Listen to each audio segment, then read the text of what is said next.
Bloomberg Audio Studios. Podcasts, radio, news. Governor Hochul, thank you very much for being here. Thanks for having me. So a lot to talk about. Let me start first, though, with what's in the news. A torrent of headlines about President Biden's viability as a candidate. The Washington Post reporting this morning that President Obama has expressed concern about the viability of his campaign. I think of you as such a stalwart supporter of President Biden. You came out and said that, reiterated that after the debate performance.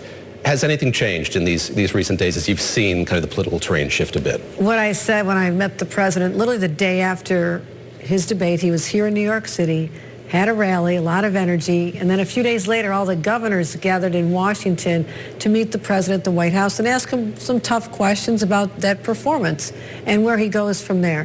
When he said he is in it to win it, he is going the distance, he is the duly nominated candidate for president from the Democratic Party. Once he said he's in, my view is he's going to be in. He's staying. As long as he's staying in this race, I am with him. He has delivered for New York in extraordinary ways that I look forward to talking about even more.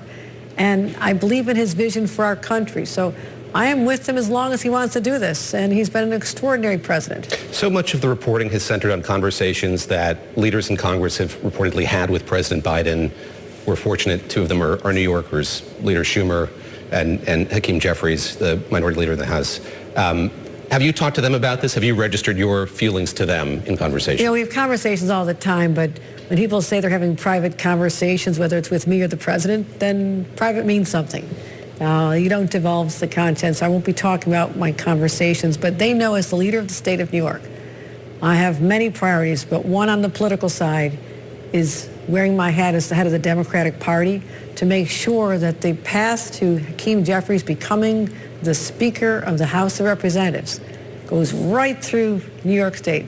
Battleground areas like Long Island, where I just was this week, up to the Hudson Valley and over to Syracuse. So I have dedicated an enormous amount of my energy on making sure that we take back the House, because I'm a former member of the Congress. I served in the minority. And the representatives we have now who are in the majority are not giving New Yorkers what they need, and we need to change that dynamic. So much of the concern that I hear from analysts, but politicians as well, is what this means for candidates down ballot. So let me have you talk a bit more about that.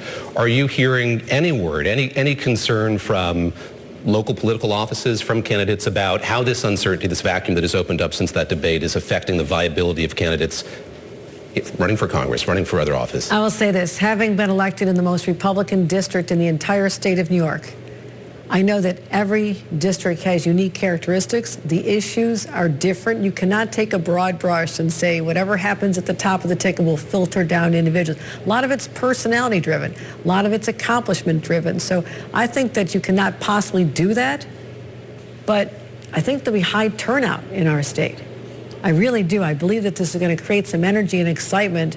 And the people who've been loyal to the president from the beginning in districts where they carry by 20% on Long Island will still be there for Joe Biden and our congressional candidates as well. So everybody's talking about everything, but what we're not talking about enough is Donald Trump as a threat to this country.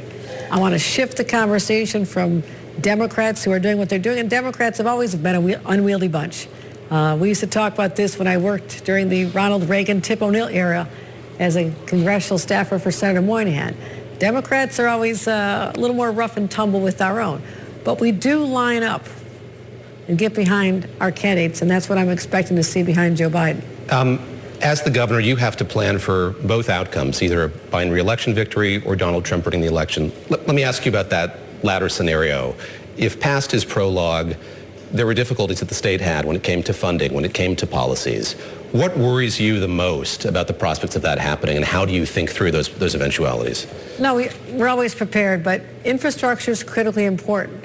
You can proclaim that you're the infrastructure president, not do anything other than issue a press release, or you can actually be the infrastructure president, which is why New York City benefits from the Gateway Tunnel, for example, the largest public project done by the federal government in its history. And also private investment, upstate New York. Donald Trump did not deliver Micron to the state of New York. It was the climate that Joe Biden created in saying we need incentives to draw the semiconductor industry back from South Asia, plant it right here in the United States, and I, as governor, was able to deliver it for the state of New York with our own incentives. So that kind of partnership, that relationship that's the largest private sector investment in American history, the largest federal government investment in American history, going on simultaneously here in the state of New York. So I'm going to continue marching with Joe Biden. If it is not him, those are areas where I'm concerned. The investments in our economy, the job creation initiatives, the workforce development, but also the major infrastructure, which creates tens of thousands of good-paying jobs in our state. You bring up infrastructure. Let me use that to segue to the latest polling. I should note your approval rating is low, 38%, the lowest it's been, but there is a bright light, I think you would say, in that polling when it comes to the decision that you made at the 11th hour to put a hold on congestion pricing in New York. 45% of voters in New York agree with that decision. A pause is inherently temporary. What is it going to take? What will make you lift that pause potentially? The pause is in place because the world has radically changed since congestion pricing was first initiated in 2019. Inflation is a factor that's affecting New York families. Whether you live in the city, suburbs, whatever. We have to not be tone deaf to New Yorkers who are saying $15 to come into the city right now when I'm a teacher, I'm a firefighter, $3,800 more a year to work in Manhattan. It's a great place to work, but that's an extra penalty of being a New York City worker. If it were lower, would that be more appealing to you? There's other ways to deal with this. I will continue supporting the infrastructure projects that were contemplated to be funded by congestion pricing. And those who say I will not will soon see I know what I'm talking about. We'll be talking about this more throughout the rest of this year. Nothing can really happen until the legislature is back. But that doesn't mean that we won't have a path forward that addresses congestion, that addresses funding for MTA projects, and looks at the structure of congestion pricing. And there are other models. In London, they started, for example, at £5, not 15. It takes time. So I just can't do that to hardworking New Yorkers. They want relief. They want someone who actually listens to them, and that's exactly what I did. Do you regret how this happened? I've talked to a lot of people who say you didn't telegraph this. This wasn't even something that a lot of people thought could be on the table, that you could put this pause in place at a very late hour when everyone going back to 2019 thought it was going to happen. Do you regret the way that it came out and the surprise that it had? When I reflect back, I would simply say this. There has been a strong reaction by those who have the microphone. The individuals in certain media, for example, and voices that are very strong here from the legislature in the city. But what we're not hearing, what I hear that others are not listening to, are the healthcare workers who are so grateful. The hotel workers who gave me a standing ovation because they don't now have to pay almost $4,000 more a year. The police officers, firefighters, there are countless, the pizza delivery guy, the owner of Patsy's Pizza gave me a hug and said thank you because everything would get pushed down to the consumer and prices would have gone up. So I will say this, if there was a way to mobilize those voices and give the other perspective and have media talk about those who simply say we finally have a governor who pays attention, even at my own political cost. Yes, it was hard to do. But I also said I do not want to wake up the day after and wish I had done something to relieve New Yorkers' pain, and that is real. So that is the only issue I would say. We could have had more of the support that's I know is there. We had 9 lawsuits opposing this. So at any point, any of them could have been successful, and that would have been the death knell of congestion pricing right there. I put in a pause. I did not kill it. I put in a pause to consider the path forward at this time. There was some speculation that you did this because there was concern about the down-ballot races we were talking about before, that you were receiving some pushback or some encouragement not to do this. Any truth to that? People can always speculate about my motivation, but they ought to know. I come from a blue-collar community. I know what it's like when you're worried about are you going to be able to send your kids to college and pick up the groceries and pay your medical bills. That's real for a lot of New Yorkers. And whether they're from Staten Island or coming in from Nassau or coming in from the Bronx, it's real. So we will continue focusing on the objectives that are behind congestion pricing, and they are meritorious, and I support them. But let's just give New Yorkers a break. My last question is going back to the political terrain here in this state.